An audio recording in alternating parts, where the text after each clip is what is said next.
How's it going today? It's going really well. How are you? I'm good. I'm good. We put up the Christmas tree, so I'm happy. I like Yay! Christmas. That's always exciting with holiday cheer. I am super excited this morning to welcome cousin Robin Williams. And I say cousin because I'm a Williams.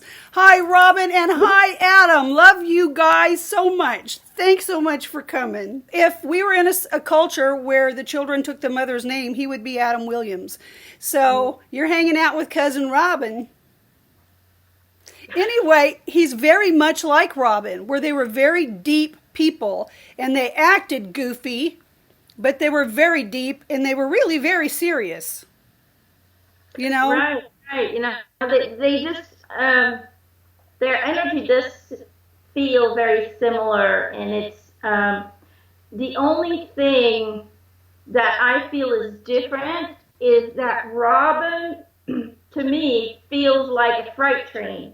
He just goes full throttle when it comes to anything that he does. But when it comes to him personally, when it comes to who he really was, because I believe that the comedy is just his way of hiding from the true self, That's and Adam did exactly. that too. Adam did that too, but I feel more.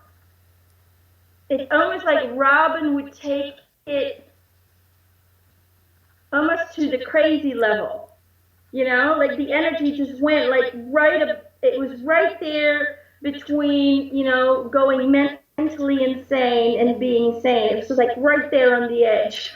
Yeah, he'd take it to the limit. Yeah, I just went full throttle. And Adam, although very funny, Adam, you are very funny. He was still kind of held back. He was very internal. He was, Yes. he would process internally, and you could see that as well when you Hmm. communicated to him. Although he had smiles and characters and songs, when you look at him, because he shows me how he kind of, what he would do as a kid, and try to make everyone laugh, but he still, you could still see the depth, Hmm. you know and when Robin does that, the depth kind of gets hidden, and all you see is the explosion. Does that kind Exactly. of make sense? I don't know how to No, you. explain. That's kind of what it feels like. It's um, like both of them are firecrackers, Mhm. but with Adam, you can see the man behind the fireworks who has to be very careful, who has to be articulate and make sure that everything goes just as planned to get the nice show. Um, and with Robin, all you see is the fireworks. All you see is the explosion of all that is there. And you forget about the internal man that's behind the fireworks. Does that make See, sense? it makes beautiful sense, Emma. And I was kind of hoping that today that man would feel safe coming forward and sharing himself with us. I think he's healed enough that he'll be able to show his vulnerable side. I think, and I think that's what people have always been curious about. He's going, "Hey, Sydney, nice to Hey, meet Robin! you." He's just, um, he's all smiles, and I just love his smile, because it just, when I see him, it's like you instantly feel comfortable with this person. That's He right. has this kind of boy next door, cuddly bear kind of glow around him, and so I love him. So he's just very excited. He's making me feel very excited about the fact that he gets to go on another show. They're both going, "Hey guys, what's Hey! Awesome. So let's introduce Adam. Adam is my 27-year-old son who transitioned as a result of injuries sustained in a car accident in January 2011. Adam started communicating with me while his body was still on life support, and he's been communicating with me ever since. So, Adam and Robin are here today, and we're going to have a very special visit with Robin Williams, and hopefully a little bit more on the serious side. up?" Adams go, and I don't know if he can really get to that point, but he'll definitely give you some insight on how it was. He said, "By the way, I love you, Mama." I love you too, Adam. And Robin, you share with us whatever you feel comfortable sharing, okay? We're going to respect what you want to share. Well, he says, there's already a lot known about my life. He's saying once you cross over, it's all of a sudden, it's like all hands on deck to kind of figure out who this person was and what bullshit did he do and where did he practice? What did he eat? A lot of stuff is already known about me, but just to give an insight, he says when it came in player form, the hidden boy, I always say, and I'm saying boy because I never felt like I was a grown-up. I don't think I ever grew up. I think I always tried to stay that little boy. Mm-hmm. And a lot of people will ask or are asking, where did it all start? Where did the humor come from? How did it all start?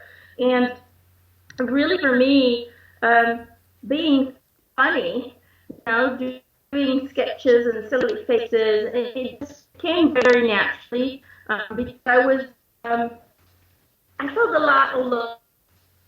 He's saying I was a lot alone. My parents were very absent during my childhood. They were always working, they were always away, they were always busy. They loved me, but they were never there. Mm-hmm.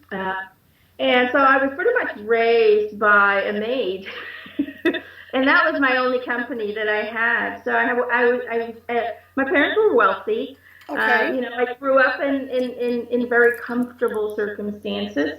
We had a huge house, but it was empty. It was empty. It was just me, and it was a maid, or there was somebody out there that was, watching out for me. But that was about it. So my imaginary state kind of developed from that. I had to keep myself entertained. I had to use my imagination to, in some way or form, keep my sanity. So when I would play, I would create characters in my mind, and I would talk to them. Some people have one or two imaginary friends. I had like 20 of them. So, yeah, I had a lot of imaginary characters that I would just converse with. I mean, I had nobody to talk to, I had to talk to someone. Yeah, so, I just started creating and creating voices, and I would basically create some characters that I used later on as well, just to keep me occupied. And then, my dad was very, I would like to use the word kind of cold. He was very distant. He was very strict. He was very outlined, is what he calls it. Okay. My mom was the funny one. She was the one where I had where the humor came from. Okay. She liked to do little sketches. She liked to act. She liked to be in the spotlight as well. Unfortunately, she wasn't there very often. Now, because she was so absent, I never really felt connected to my mom. So I started to use humor to connect to her because she loved that. She loved making people laugh. And so when I started doing that, she got attention from me. She thought it was more fun to hang out with me. She wasn't a mom that, although I love her very much and she loved me very much, but she wasn't the regular mom. Right. Who liked to spend every day with their child and who liked to do things with their child. But as soon as I found out that if I was funny and if I was doing little sketches, that got her attention, and then she showed interest, that's what kind of became my persona. I created another me, an alter ego, in order to kind of survive, in order to connect to my family in order to connect to my mother. And as I grew up in school, I wasn't the popular one, let's just say it that way. I was bullied a lot. I was very shy. I was not a very social person. And a lot of people see Robin as this very social person. I really was not, even when I was older, even when I was an adult. I wasn't as social as people think that I am. And so as a child, I was very shy. And people took advantage of me. They could see the insecurities. They could see that I was a very quiet kind of person in the background, and they abused that. They abused that to empower me because of their own insecurities. I know now. Back then, you don't know that. People Right. attack you, they tease you, and they bully you. And so for a long time in school, I was not very happy. I felt isolated at home. I felt very alone and sometimes even abandoned by my parents. And I felt alone in school. I had no friends. Nobody was interested in me. And their only interest was to bully me and to hurt me. And although I had two half brothers who were a lot older than me, they would do the same. They would bully me. They would take my allowance. They would, they would steal my money. They were kind of mean to me. Wow. So I didn't really have a connection with them because they were half brothers and they were a lot older than I was, and so they never connected to me. They never truly had that brotherly feeling, that brother connection. Although we did, stay in contact our whole lives, and it was what it was, the relationship. But as a child, they would not treat me so well. They would not treat me so well. So everywhere I went and everywhere I looked around, I felt alone. I didn't feel like I had the support. I didn't feel like I had the love. I felt like I didn't deserve the attention. So humor, making people laugh, seemed to be the only way to get people's attention. And it seemed to be the only way where they actually appreciated me. And so, later on in school, we had a play where we were allowed to make fun of the teachers. It was a one time a year thing where we were allowed to make fun of teachers and what happened that year in school and all of that. And so I got to imitate certain teachers, and I was so spot on that people went crazy about it. And so after that play, I went from being dismissed to being, oh my God, where did that come from? So I was praised a lot, and it made me feel good. It really made me feel good. And so I think that performance right there, for me, was a little button got switched over, a little click went inside of me, like, oh my God, I can have that effect on people. And people can see me. People are seeing me. They're not neglecting me. Yeah. I'm doing praises, So in some way or form, this humor, the comedy that I did was always to get, in some way or form, approval of people, to be noticed, to receive love, to receive kind of a verification, he says, of that I was here with a purpose, that I wasn't without purpose. Because for a very long time, I didn't understand why I was here, because nobody cared that I was here. At least that's how it felt like. Nobody cared that I was here. So for a very long time, I was looking for that meaning. Why am I here? And so comedy gave me a reason for existence. comedy gave me a reason for existence. And, at the beginning, it was really great, I got turned down a lot, though, first. Wow. I didn't get everything right away. I did get turned down a couple of times. But the thing is that when I went into an audition, you either hated me or you loved me. I didn't go in as, I'm going to do an audition here. Yeah. I'm just not going to do it that way. He says, I went in and I had nothing prepared. I didn't prepare anything. I would just go in and completely improvise right there on the spot. I always kind of had the feeling that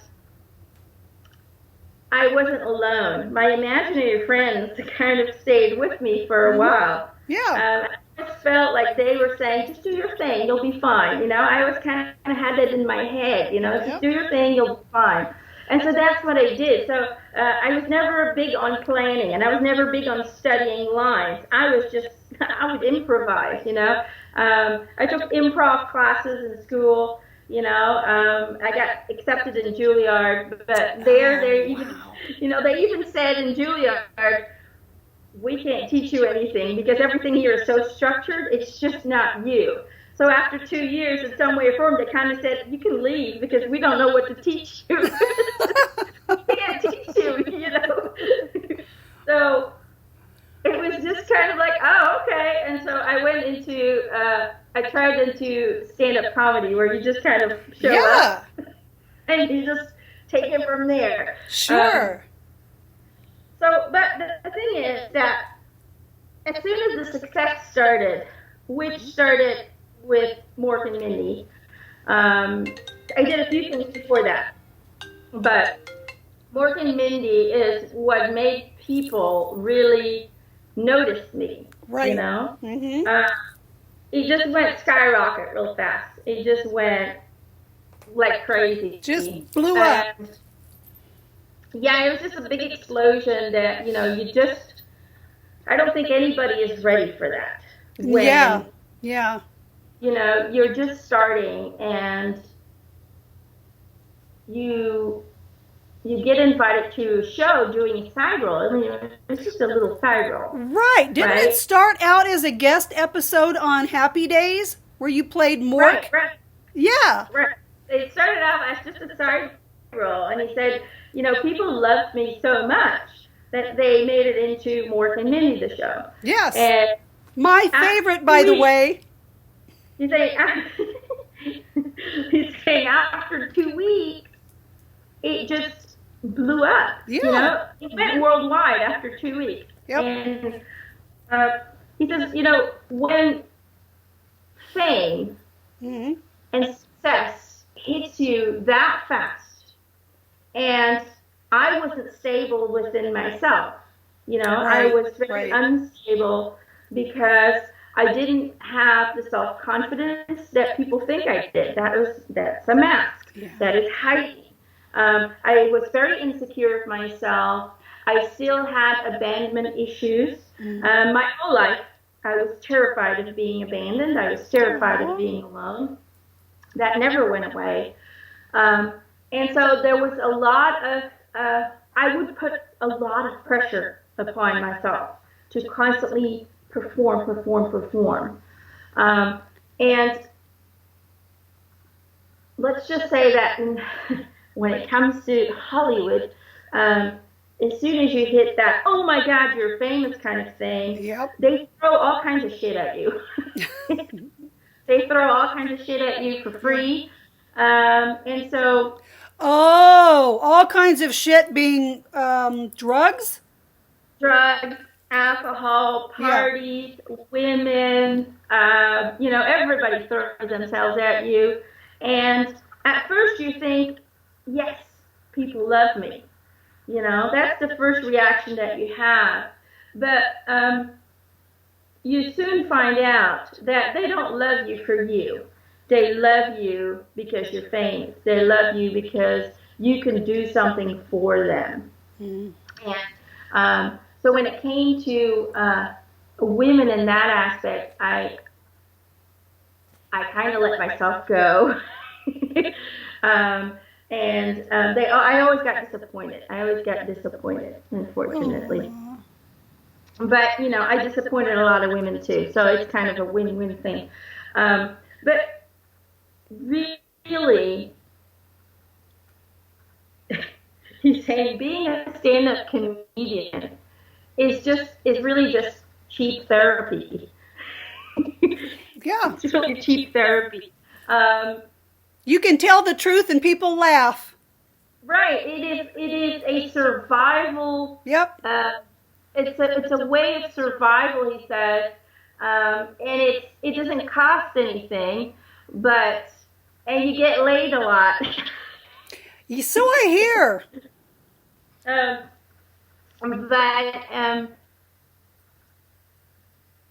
just like any other therapy, if the healing doesn't start from within you, Mm-hmm. if you're always looking for the healing outside of you, like I did, Mm-hmm. making people laugh, it's like a drug. People think Oh, you're yeah. crazy, think you're amazing, and it gives you this boost Yeah. for about an hour. And after that hour, you go back into your insecure little, after an hour, you become that insecure little boy again, Right. who's afraid of not being loved, who's afraid of not being appreciated, who's afraid of not mattering in the world. Right. And that's when with all the free drugs and the free alcohol that you're getting, that's where you go towards, and that's your next refugee. So your job is your first drug, and then your second drug to cope with life is alcohol and is drugs. And so I got heavily addicted to cocaine, and I started drinking very heavily, and things were crazy. He says things were crazy. I wouldn't go to bed till like 5 in the morning, and I'd have to be on the set of Morgan Indy at 7. Things were crazy, but I have to say that I was still high sometimes when I was on stage. I was Okay. sometimes still drunk, but it didn't affect my work. Well, okay. It didn't affect my work. Well, because you were a comedian, not an accountant. I can hide it. I can hide it. Yes. But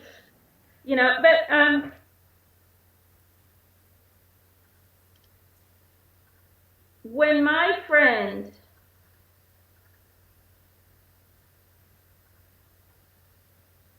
John Belushi, he says, when my friend died, and knowing that on that day that he died, that I had stopped by his house to get some of his drugs. Oh. Knowing that I left and that he died a few hours later, that really hit me. Oh, man.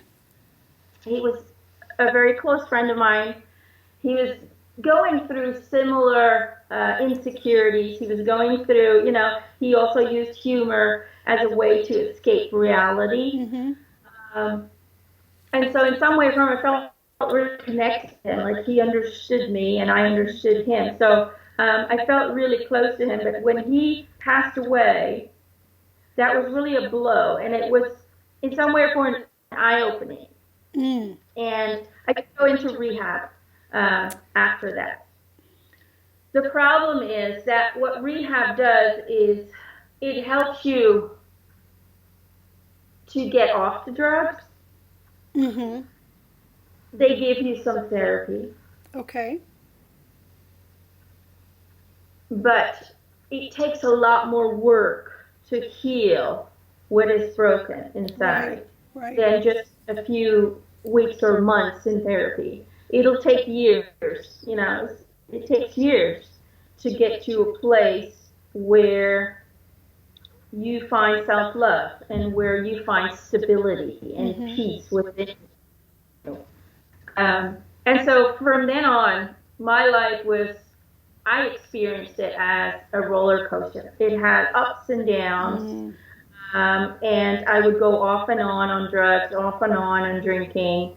Um, my body had a lot to take.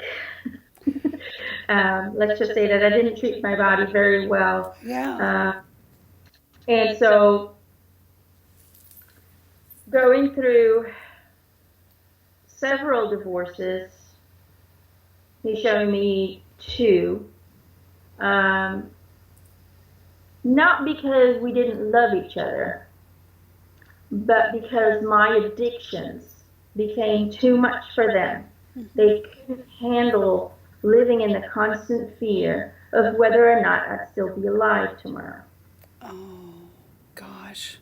And so that was our biggest problem in all of my relationships. It is, in some way or form, I believe that it was selfish of me to put that burden upon them, to have them go through, not knowing whether or not the person that you love will make it, going through the support that they gave me, because they did give me the support. They did give me, come on, you can do this, we're going to fight this. And then going back, it was, yes, I was fine, I'm good, I'm fine, it's all good, I'm off of it. And then I went right back Yeah. as soon as something, didn't work out, or as soon as I felt that my work wasn't good enough. I was very critical of myself. I would just go right back. And so it puts a pressure upon your loved one. Yeah. What do you do with that when the man that you love loves the drugs just a little bit more than you? And Oh, that's it is very very sad. hard. It is very hard on a relationship. And so divorcing was also very hard on my mental state, because again, I was being abandoned in some way or form. Not that I blame them. Sure. Right. Not that I blame them, but on a subconscious level, it just reminded me again of, hey, you're not worth sticking with. You're not worth it. And I don't love you enough to help you get through more of this up and down, more of this roller coaster ride. And so I took that every single time. I took that very deeply. It was as if someone is just ripping out your heart and putting it on a plate and saying, see, there's his heart, but he doesn't need it because he doesn't deserve it. That's what it felt like to me. In seeing it now from a spiritual perspective, I understand that all of that needed to happen in order for me to push me in the direction of understanding that the only one who can fix this problem is me. That was the reason behind it. However, at that time, you don't see that. It's very hard for a person to take blame, to take, what is going on is your fault. Everything that we experience in life Mm-hmm. is an expression of what you're feeling inside. It is what you're sending out that you're receiving back. But from a human perspective, it is so hard to take responsibility for, hey, my life is crap and it's because of me. It is so hard to take that responsibility.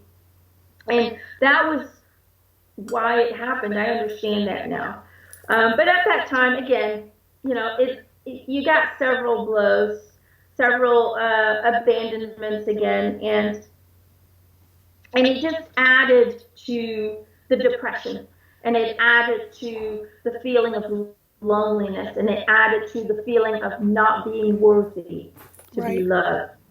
And so my work was my distraction.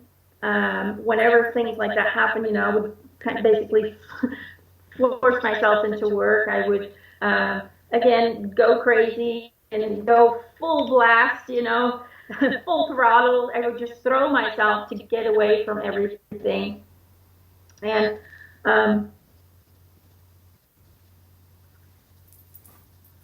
I have to say, he says that everything, the incapacity, he says, to let go of the need for approval Mm. and the incapacity to love myself for who I was, to see beauty in that shy little boy that I really was, in that insecure boy.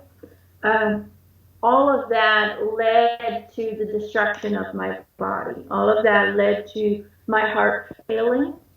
Aw. All of that led to my brain disorder. So I didn't expect to leave the way that I did. I didn't expect to leave that early. I wanted to see, my children having children and so on and so forth. Yeah. Mm-hmm. My kids, being a father, for me, was the best thing. Mm-hmm. It was, I became the father that I never had. The father that I wanted to have. Aw. And it brought me so much joy and love. They loved me for who I was. They loved me Yeah. unconditionally, and they still do. Mm-hmm. Uh, and they were really my pride and joy. They were my everything. Um, and when I did come clean, because I did eventually come clean at a later age, but I did eventually go clean. Um, I did it with them in my mind Aw. for them. Um, and, you know, to this day, I watch over them and I help them in their journey. And they know I'm there. Oh, that's They all beautiful. they need to do is just look up and say, "Hey, Dad, what's up?" So he's saying Zelda talks to me all the time. And so do my boys in a different way, but Zelda's the sensitive one. Aw, that's awesome. So they know that I'm there. They know I'm still around, and they know that I'm watching over them. And right now, I help a lot of people. I help a lot of young comedians Okay. to um, stay true to who they are and to not let fame uh, get to their heads in some way or form. Okay. do not let them uh, do not let them go down the self-destruction path. Mm-hmm. um, so I assist them in staying true to their own identity, but also true to what they need in order to be happy outside of the comedian's life. Because people think that we're like that all the time. Right. uh, as soon as the cameras go on, we are. Yeah. But and in the house, we're funny too, of course. But that's not who we are inside. Inside is always a soul who is just trying to find its way in this journey and just trying to find a way to become in balance with your life, with what's going on, with your reality. Um, but I just want to know I'm sending them lots of love, my children. I love you guys so much, and I'm so proud of you. And he's saying to his wife as well, I love you. Susan, he's going, Susan, I love you. Yes. Because he's saying, after my death, there was some struggle. So something he wanted to avoid, but still happens. So he just wants to know that he loves them all very much and equally. A lot of people wonder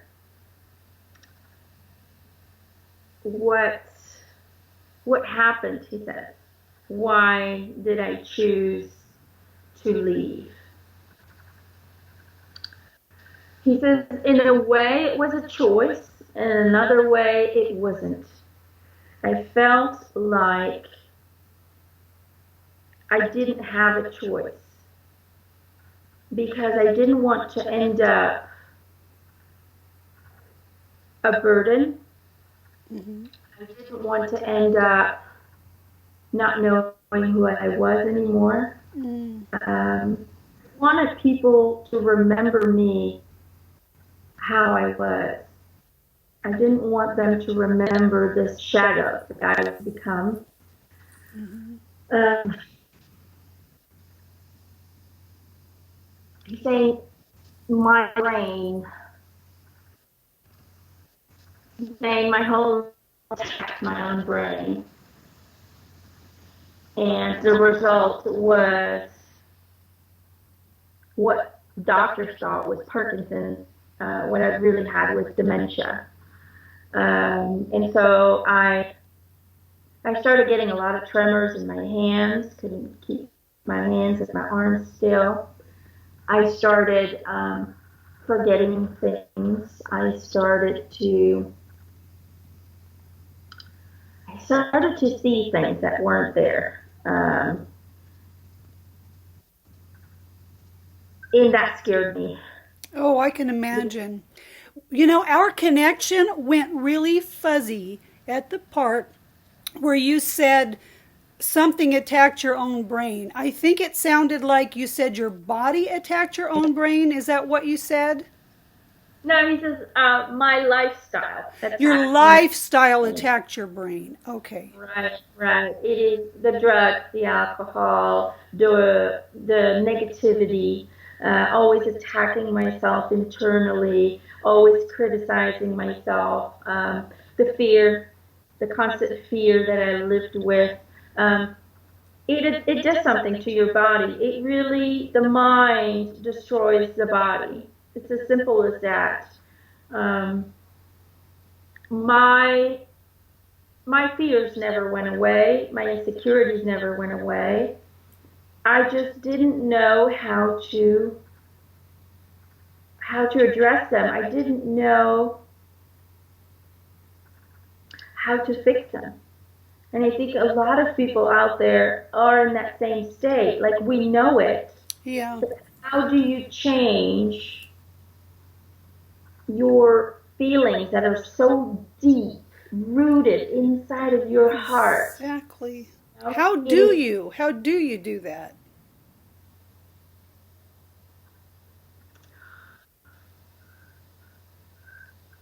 it's a hard one, he says. It's a hard one because everyone needs to kind of find their own way. Mm-hmm. And I think the first step is being truthful with yourself. I knew in some way or form where the roots were of my pain, but I was in denial. I Okay. didn't want to face it. I didn't want to confront it, so I hid it behind a happy face. I hid it behind being funny. So although we all know where the problem really is, we don't always want to face it. And I think the first step in healing is facing your own fears, but being completely honest with yourself and saying, hey, I wasn't born with this. Mm-hmm. Something started. So it's really important, I think, to go back in your mind, if you can, Mm-hmm. and see where did all this start. And a lot of people have suppressed it, like Mm-hmm. I did, for so long that you seem to not have access to that anymore. And Right. so I recommend people that if you are having a hard time remembering your past, because some people really they block out and they don't remember Sure. anything. It's a You know, defense mechanism. It's very yes, natural that we would do that and maybe need some assistance to trace the issue to its roots, right. It's a especially if it was survival. childhood. Especially Right, childhood. right. You say it's a survival mechanism. If we Yes. don't think about it, it's not there. But Right. unfortunately, the energetic burden is affecting everything you do, is affecting how you respond, Yeah. is affecting how you think. And when that happens, then everything that comes out of your thoughts will be created. in some way or form. Mm-hmm. If you do not have the access to that information, I would recommend looking for a very good therapist, hypnotist, or Okay. a therapist who's really good at gaining back access to memories. Some of them are really good at that. But a Right. There are some hypnotist very can good help with methods that as now. well. Mm-hmm. Right, right.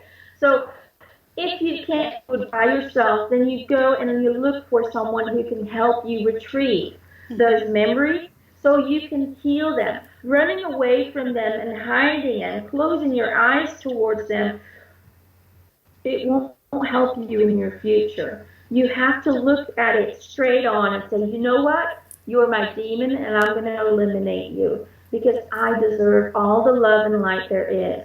And that's what it really starts with. And then how you proceed further it really depends from person to person. Some people will just need therapy to work through it. Other people can combine therapy with energy healing, you Mm-hmm. know. Other people will just need friends and have a new focus, something new to look forward to grow Mm-hmm. towards to. So it really depends on people how to do that. Now, for me, unfortunately,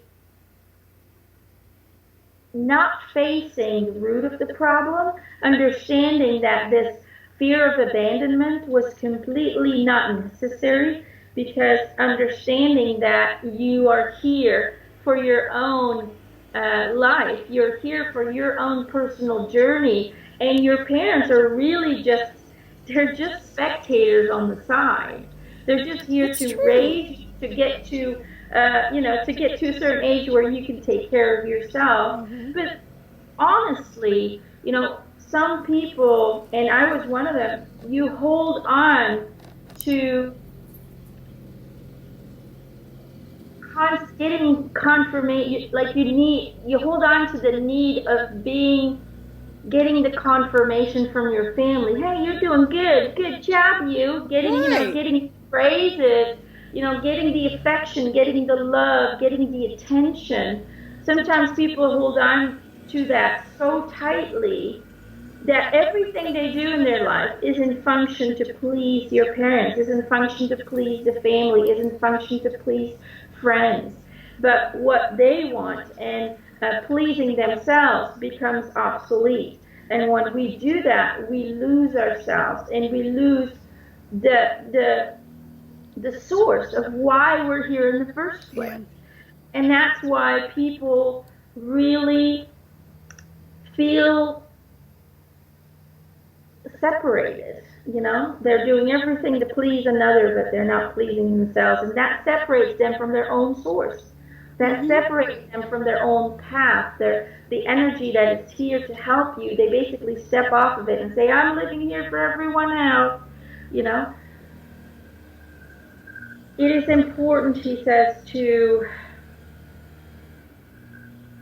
follow your heart, number one. And I have to say that despite the fact that I couldn't fix the root of the problem, I did always follow my heart in regards to what felt comfortable for me, what Okay. I liked doing. And so, in that aspect, I did follow my path, which was to, in some way or form, get people to see reality from a very funny perspective. Mm-hmm. Because being a stand up comedian is really about talking about your life, Yeah. about what you see, about your experiences, what you go through. So, in some way or form, for me, that was, again, getting the acknowledgement that, hey, this is what happened to me. Yeah. And now you know. So, it's an acknowledgement that I'm seen, I Mm-hmm. exist in this world. My life path, my day to day kind of experiences, you know, people know about it now. It's almost like leaving a diary behind. Anna Frank left her diary behind, And so people got to see inside of her who she Yes. was, her dreams were, what her everyday life looked like. You kind of, and I think every person on this earth wants to be remembered. Every person on this earth needs a witness of their journey. And so for me, because I was always alone and nobody ever witnessed anything, sharing my personal life in a very funny way, of course, Mm-hmm. but sharing that was my way of asking people to witness me, see me, Aw. who Yeah. I, and so that's what that was for me all about, you know. Um, and I think a lot of comedians see it that Mm-hmm. way. A lot of comedians, you know, um, every time we do something, whether that is making music, whether that is being an actor, because I loved acting. You were a Whether brilliant that is, actor. You were brilliant. he says, that was my original dream was to No. become an actor. The comedian part kind of took over first, but originally I just wanted to be an actor. I wanted to be able to do serious roles, and you know I'm going to let everyone in on a little secret. He says, when I played um, the serious roles in like Dead Poet Society, Mm-hmm. um, he's just going over a few other ones. He said that performance that you see there, um, that was the real me. Somehow I knew that. In fact, I was thinking about that this morning. Maybe you were whispering in my ear. Isn't that interesting? That is one of the classic best movies of all time, Dead Poets Society. Wow. So Yeah, that's the real Robin. Thank you for that. that that is the real me. And he's just showing me this other movie, but I don't see a name for it. Um,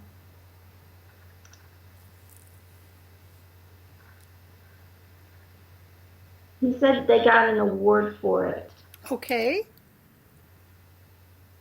I'm just asking him if he can show me the name.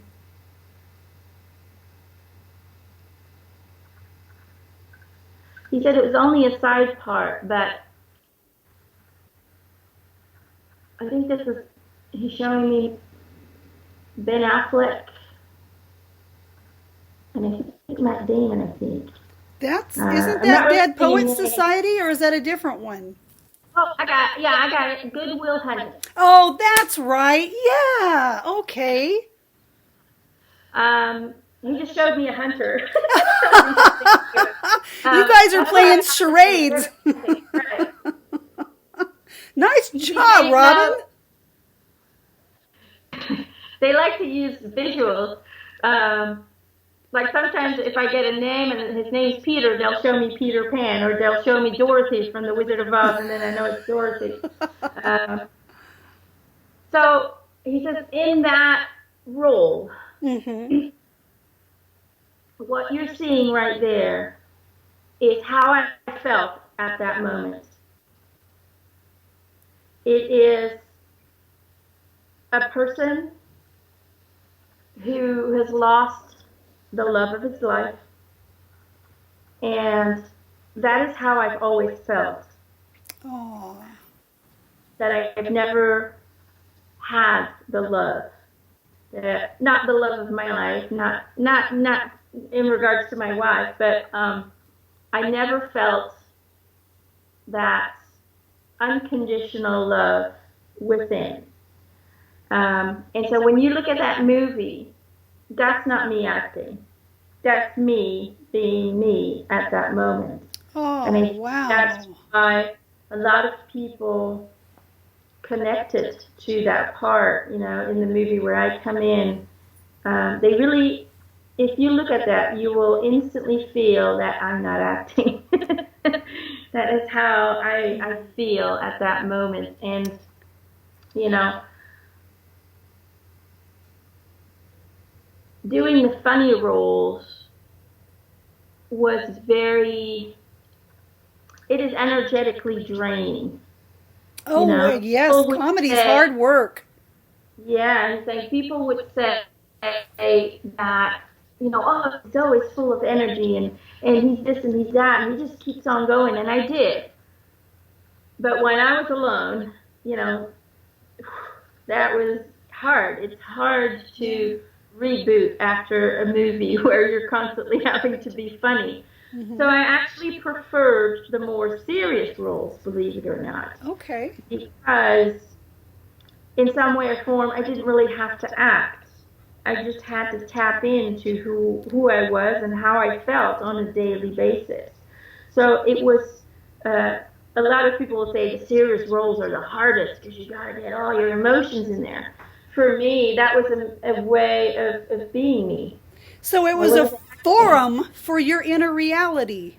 Right. It was a way of being truthful about myself and showing people who I really was without telling them that I'm showing them who I really am.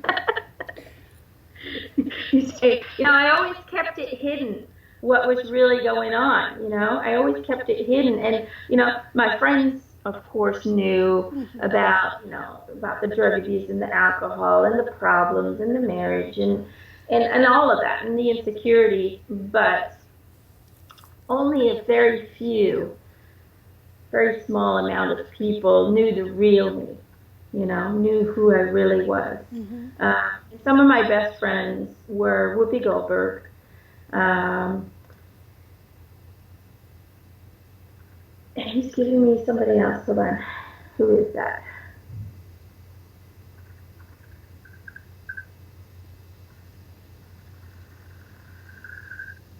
He's just giving me a picture. I'm trying to remember what his name is.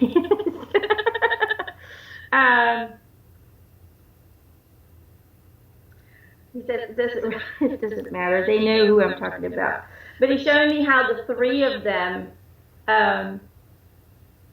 would use their fame, I guess, their success, help others, to help others. And he's showing me how they would start foundations to get money to assist people who need it. And he's saying, I did that my entire life. I did that. I continued that. That wasn't a one-time thing. Right. He was a champion of the homeless. Absolutely. Right. And he's saying, in some way or form, that is healing, or that was healing to me. When you get to give love, not make people laugh, but give them what they need to survive. Right. You truly get that love back. You truly get that appreciation back. Not for who you are, not for your fame, but because you cared. For your act of humanity. Right. And so he's saying, I recommend everyone in order to receive love, to also give it. And so he's saying, okay, let me give you some secrets to life that I found out now. Oh, I would love that. He's saying, when you reconnect to all the other lives that you're leading at the moment, oh, okay, you learn a lot, he said. Oh, boy. Okay, so let's hear the secrets, and then maybe you can share about some of those other lives. He's saying, okay, so, and it's an easy one, he says, but it's one that you usually don't do. He says, whatever you want to attract in your life, you have to give away first. So let's say you want to attract love into your life, and you first have to give love without expectation. Okay. Let's say you want to attract more money into your life, share your wealth with whatever you have with somebody who desperately needs it. Because then you're confirming to the universe, I got plenty. That's right. That's right. Okay? And so whatever you want to attract, you basically have to give first. in order to receive it. And Beautiful. let's say you don't have a lot of food, Okay. okay? Um, and you want to be financially comfortable enough to receive, to get the food that you need. Then if you have a little bit to spare, give it to a person who needs it, who's starving, who's on the street, who's hungry. Okay? Give it, Yeah. and you will receive it back. Okay? You will then, everything you give, you're basically confirming to the universe, I got plenty. This is for you. I want to share that with you. And so you're not only confirming that you already have enough, but you're already giving compassion and giving love. So you are feeding your own need with the confirmation that you already have it. And you are basically making it turn into fireworks because you're adding compassion and love to it. And so give first, give whatever you want to receive first, and then you shall receive. That is my little secret to every one of you. And I know people are going to go, that doesn't make any sense. Oh, but it does. It's how the law of It attraction does. works. Just trust me, it does. Yeah. We always think we don't have enough. We always think, we're not going to make it. But we have more than we think we do. And if you could just give, even if it's giving some toys that your children are not playing with anymore, you give that to children who don't have anything, that act of love, that act of giving is going to come back to you triple fold. That's just how the universe works. So if you're constantly in a state of giving, okay, then you will receive 3 times as much as you're giving, because you're always in a state of compassion for others. You're always in a state of gratitude, and that's the trick, he says. So give in order to receive, especially in these days, he says. There's a lot of people out there who need help. And so it's a little bit like,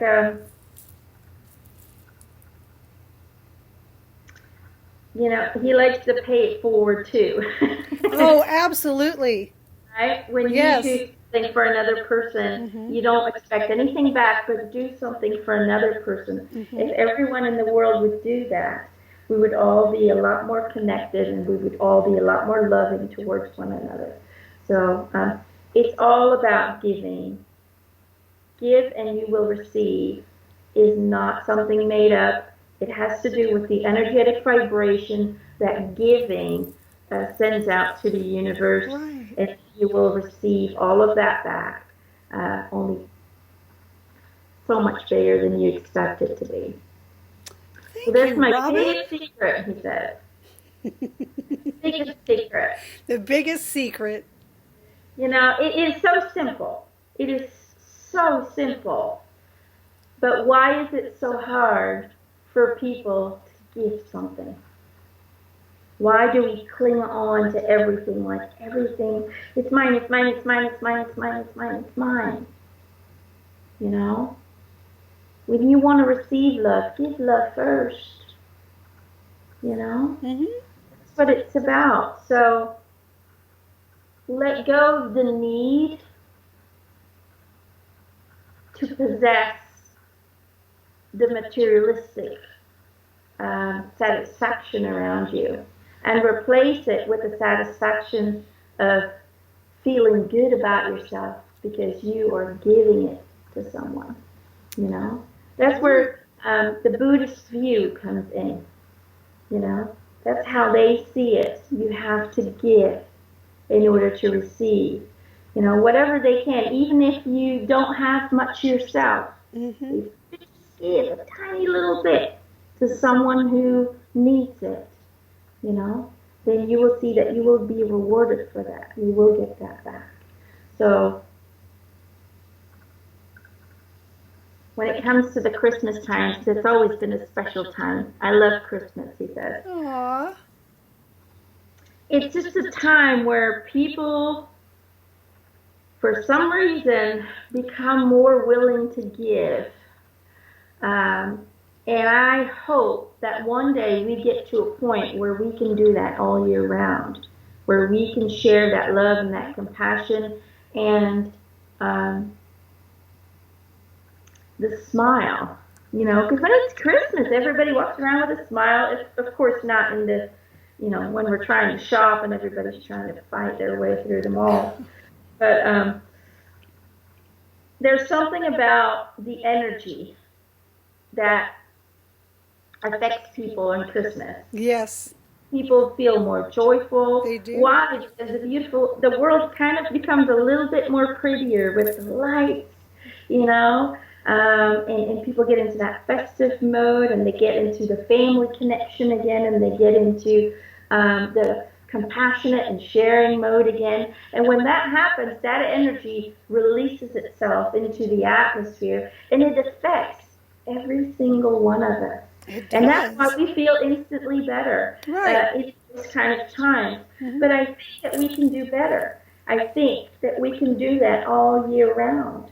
If everybody would give a little, you know, then that energy would fill our atmosphere and people would become less separated. People would become less angry. People would become less annoyed with one another. There would be more Right. compassion. There would be more connection between each other. Just look at what happens when a storm comes in and people need help. Everybody's reaching out. Oh, Everybody is yes. giving, you know. Neighbor But helping neighbor. right, but why do we need storms to show us that we can do that? Right. Absolutely right. So that's what it's all about. I want everyone to understand that we're all connected, we're all family. And, in one of these lives, that stranger might just be your mother, and that stranger might just be your child. So we need to see the connections between us, and we need to understand that we're all just here to follow our path, to experience the lessons that we've chosen for ourselves, and in some way or form to affect one another for the bigger picture, for all that is. So loving each other, sharing, and giving is the only answer to resolve and neutralize the hostility, he says, that is now on earth. It's the only thing. Love is the only medicine against hate and anger and fear. Love is the only answer, he says. And love and laughter. You brought so much love and laughter into this world. Is there another life that's related to this one where you were working something out? I mean, what was the impetus for bringing all of this amazing humor? And I mean, you were so outside of the box. I mean, more than just the way that you introduced comedy to the world, it was just about doing things your way in a way that no one had ever seen. He was laughing with you because you said you're so out of the box, and he said, "Well, I was really out of my mind, but okay, if you want to call it a box, that's fine." you know, but this was really, a lot of people just see the comedy part of it. For me, this was a lesson of loving myself. That was Right. it. It was a lesson of not needing other people to make me feel loved. It was a lesson of self-love. And unfortunately, I don't think I fully reached that. So I'm pretty sure I'm gonna do a few do-overs just to get it right. But I did have an interesting life that is pretty connected to this one. Um, he's showing me, I guess they would call it medieval times. He was in a kind of a theater group that would travel around, kind of Okay. like nomads, or whatever those people are called. They would drive around in like little caravans, Mm-hmm. pulled by horses, and they would just set up a theater, and people could just go and look. Uh-huh. So he loved entertaining people, and he loved. In some way or form taking people out of their normal, because it was tough times. I mean, he's going. I'm not going to say these aren't tough times. They are. Sure. But in those days, it was, there was a lot of survival, and people didn't have TV and all of that. So seeing a play to them was, it was something they had never seen before. It was Right. something, that was like, oh my God, what A is this? major life event. Right. It just, in some way or form, it brought people together because everyone was sitting together and everybody was laughing and crying and doing all kinds of stuff together.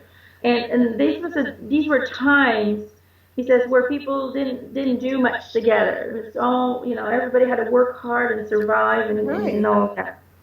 And so he was showing me going from place to place to place. Mm-hmm. And he's saying that life for me was very fulfilling because although we didn't have it easy, although we had a lot of poverty, there was, there's not a lot of food always. We kind of had to scrape by. People would throw coins, and that was your paycheck. And Yeah. you had the whole group had to survive off of that. So Mm-hmm.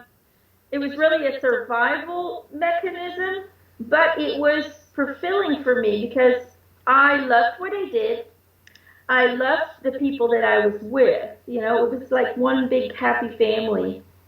And although they were not related to me, I was an orphan, he says, but they were my family and they loved me, you know. And it was about always being with the people that you love and doing what you love and sharing that love to others.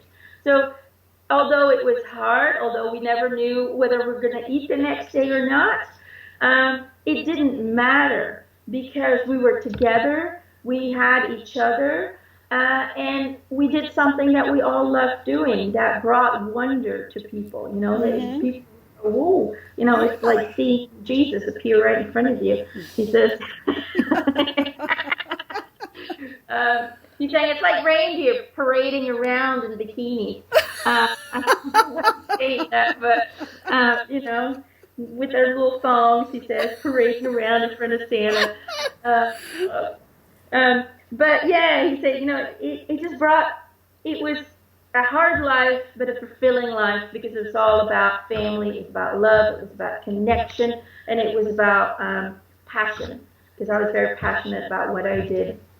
And so this life had, the Robin life had also the kind of recognition, the fame, but it didn't have the fulfillment within. It didn't have, no matter how much success you have and no matter how people adored me, it never fixed the, the hurt that was inside.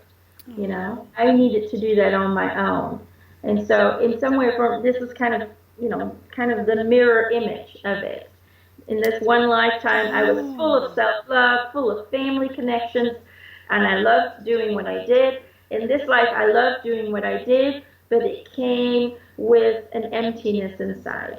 It never fulfilled the hole that I carried around my whole life. Because the only one who could fulfill it was me, and I didn't see that. I didn't see that. So it was kind of an opposite life, I guess. Wow. Thanks so much for sharing that. Everything we do in life has purpose, he says, and everything, even the whole within me in Robin's life um, made me the Robin Williams that you saw. Yes. It was the drive and in some way or form, the passion, the need for acceptance that made me give all that I had in every performance. I couldn't half-ass things. I just couldn't do it. Wasn't in you. No, so in some way or form, my insecurities strengthened my performances. And so that was my drive. So no matter how you look at it, everything influenced each other and created a life where I was loved. I see that now. Oh, Uh, yes, very much. where I touched people's hearts, I moved people, and people are still loving me, to this day. And when you cross over and you see all of that and you feel all the love that you kind of know people like you, but you don't feel it. You don't absorb it, Right. you don't get that full picture. Mm-hmm. And you cross over and you get hit with all those loving emotions, it overwhelms you. And it is so gratifying to see that although it was a kind of a hard life for me, it was a very fulfilling life because I moved every single one of you. And I brought joy and laughter and happiness to a world who needs a good laugh, more than anything right now. And I think and I hope I get to continue to do that and raise our energetic vibration of the world just a smidge by making people laugh. So it wasn't just about me, people, but it was about the whole, and it was about raising vibrations so people could cope with the struggles that are going on right now. Mm-hmm. You know, my best one of the people I looked up to a lot was Richard Pryor, and he's here as well with Oh, me. hi, Richard. Oh, I loved him. He's such a great guy. Talk about a guy who could laugh at himself. I'll never forget him telling the story about setting his hair on fire and using a lighter to show himself running around. Oh my gosh. He just goes, "Hey, Hey, Cindy." Richard. Thanks for Um, dropping by. I bet Adam is having an amazing time with you two guys. I think they're gonna go out and hang out in a little bit here. Richard says he doesn't mind coming over if you're up for it. I don't know if Oh, he's I handsy am though. Maybe. I am so up for it. Would you like an episode of Chillin' with Adam, Richard? Go, fuck yeah. You're on, buddy. That's awesome. Like, I don't know why, but his energy feels like he's doing this the whole time. Oh, I would So I love to think have a visit with you. he'd love to come over. He says he'd love to come over and have a chat. He says, but he says, all comedians, or at least he's going, or at least the good ones, all they do is just share their shit with people, and people think it's hilarious. So. Well, you had an amazing way of sharing your shit. You were like one of the funniest guys I ever knew. And you and Robin. It doesn't get any funnier, folks. It just doesn't. It's funnier. They're saying, well, there's going to be some new comedians coming on that will have kind of our flair. Well, So, that's great, because you guys are probably helping them, huh? We're influencing them a little. Yeah, that's so cool. But he's saying, humor keeps changing. Over the years, over time, humor takes on different shapes and forms. Yeah. And it evolves just like us as humans, the way that we think, it'll evolve and grow. But the foundation is always there, and the foundation is really take a good close look at our lives and what is going on around us and in the world, and just really see how ridiculous it really all is. That's what it's all about. That's the kind of humor we need. Right. So, if we start looking at our own lives from a comedian's perspective, Mm-hmm. you'll see that, it's all just one big clusterfuck. And there you have it, folks.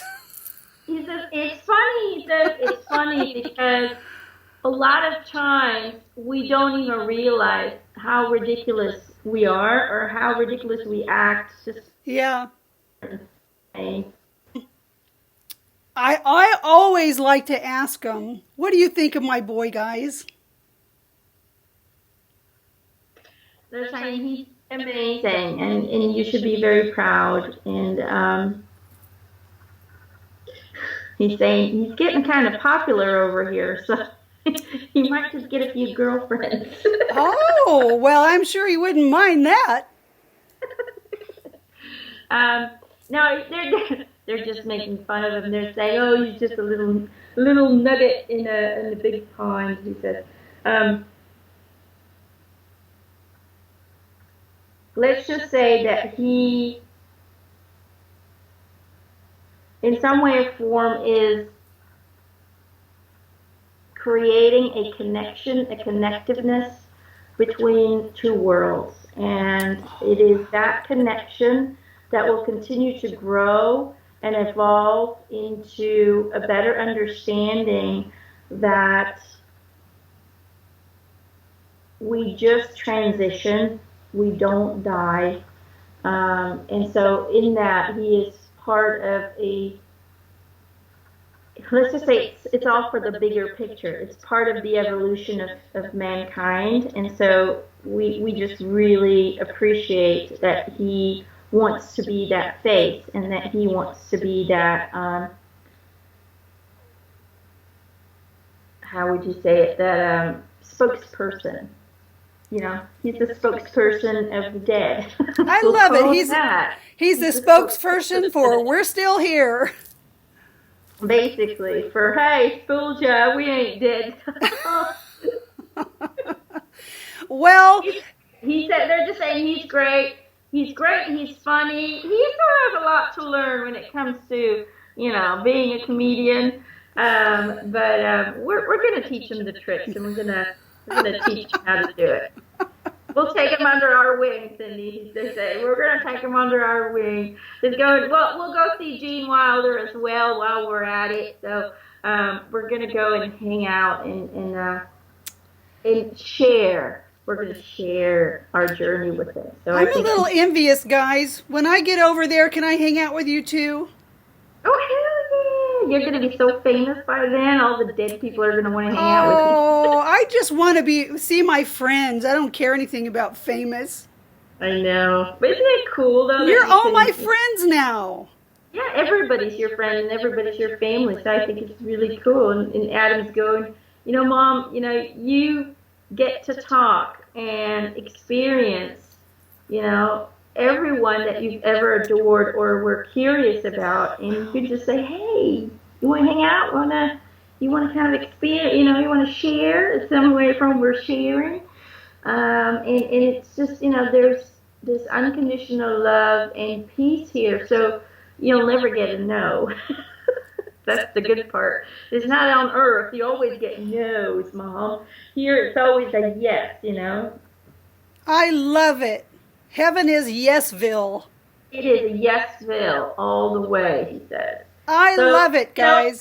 He's saying, as you're still on this earth, don't be afraid to communicate to the people that you need in order to help you. If you want to be a better writer, connect to somebody who can help you with that. If you want to be a better actor, connect to an actor.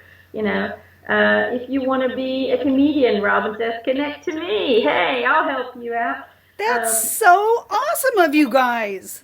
Don't be afraid to ask for guidance. Assistance and guidance. I love it. Okay. Thank you so much. And thank you for your message of giving, Robin.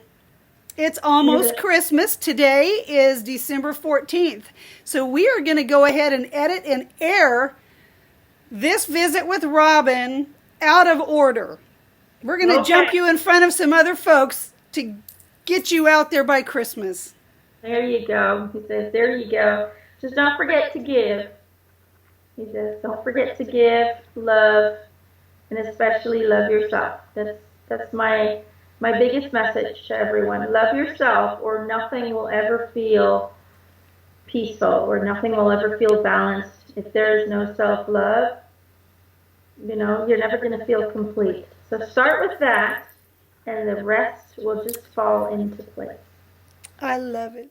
Thank you so much for coming, Robin. Thanks for dropping by, Richard. Love you, Adam. Thank you so much for another amazing episode of Chillin' with Adam. And Emma, as always, You never cease to amaze us. Well, everybody here is sending you lots of love, Cindy. They're saying thank you for doing this. Oh, gosh, my pleasure. And they're waving at everyone. They're saying, catch you later, guys. See you later. So, thank you to all of our subscribers who have been with us this year. We look forward to bringing you many more amazing visits in 2018 and wishing you all the happiest of holidays from our home and our hearts to yours. love you guys. Bye.